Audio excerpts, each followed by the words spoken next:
दोस्तों, आज की कहानी है शुभ कामना।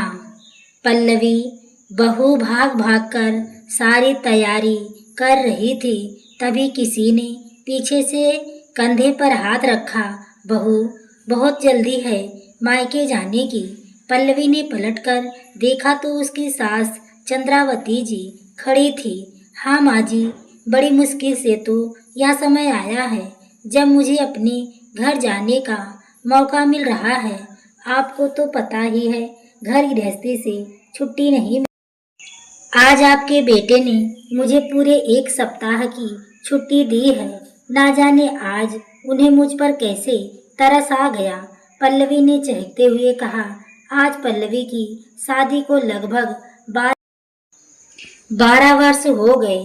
इन 12 वर्षों में मुश्किल से 2 या 3 बार ही वह अपने मायके जा पाई थी, वो भी किसी फंक्शन में। उसके पति दिनेश ने कभी पल्लवी को जाने की परमिशन नहीं दी, क्योंकि उनके बूढ़े माँ बाप की देखभाल करने वाला और कोई नहीं था।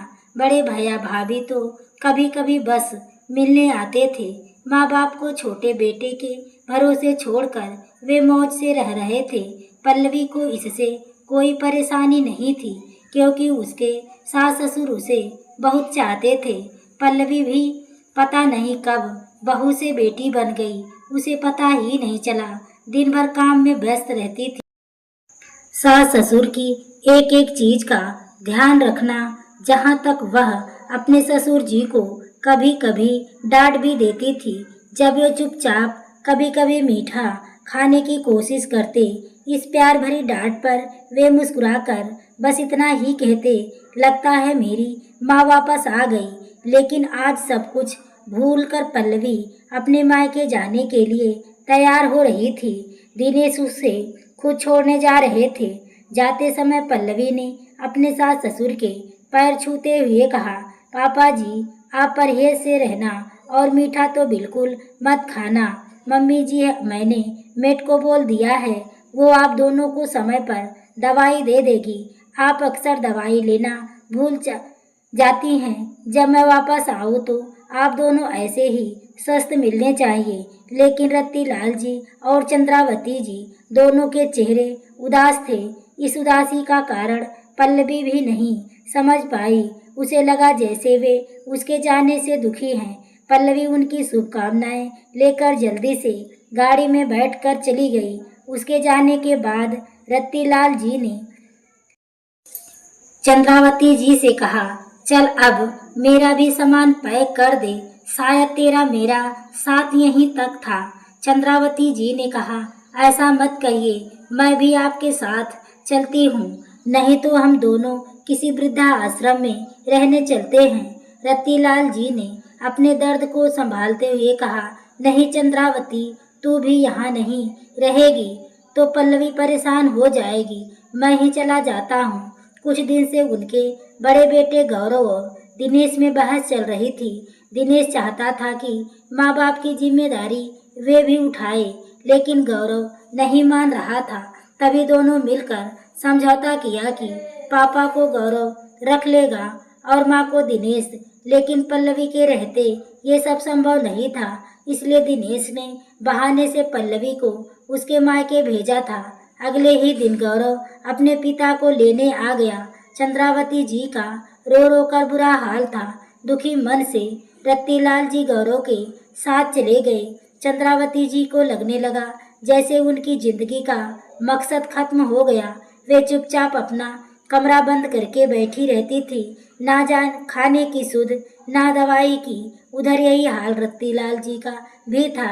एक दिन दिनेश ने पल्लवी को फोन किया, पल्लवी, मम्मी की तबीयत ठीक नहीं है, तुम जल्दी से आ जाओ, उन्हें अस्पताल में एडमिट किया है। पल्लवी जल्दी से अस्पताल पहुंची। माँ जी, क्या हो गया आपको? डॉक्टर साहब, ये तो अच्छी भली थी, इन्होंने खाना पानी छोड़ दिया था, यहाँ तक कि दवाई भी नहीं ली। करीब 3 दिन से कुछ नहीं खाया है। डॉक्टर की बात सुनकर पल्लवी माँ जी की ओर देखकर बोली, क्या हुआ माँ जी, ये सब क्या है? कोई बात हुई है? मुझे बताइए। बस बेटी, तू कब बहू से बन गई पता नहीं चला। तूने हमारा बहुत ध्यान रखा है। बस एक उपकार कर दे, अपने ससुर का ध्यान रखना। मेरे बाद वो बहुत अकेले हो जाएंगे। मैं उनकी जिम्मेदारी तुझे सौंप कर जाना चाहती थी। गौरव और दिनेश खुद की औलाद होते हुए भी हम दोनों को बांटना चाहते थे।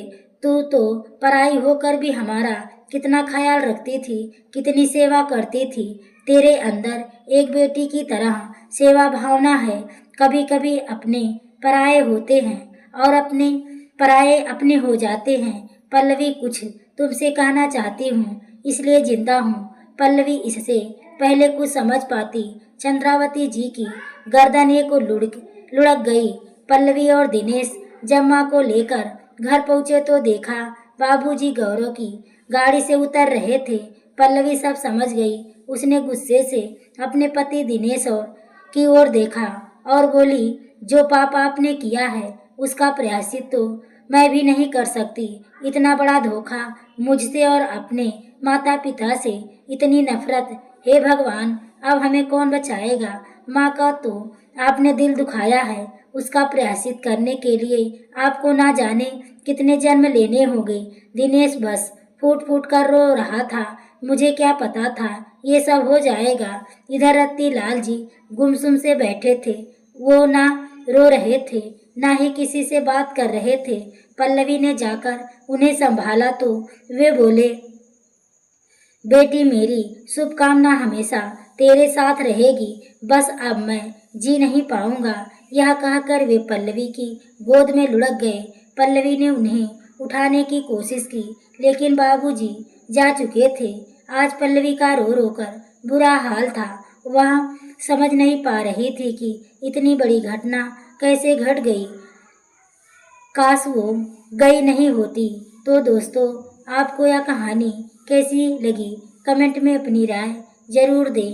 कहानी अच्छी लगी हो तो वीडियो को लाइक शेयर सब्सक्राइब करें। आगे के नोटिफिकेशन के लिए बेल आइकन को जरूर प्रेस करें।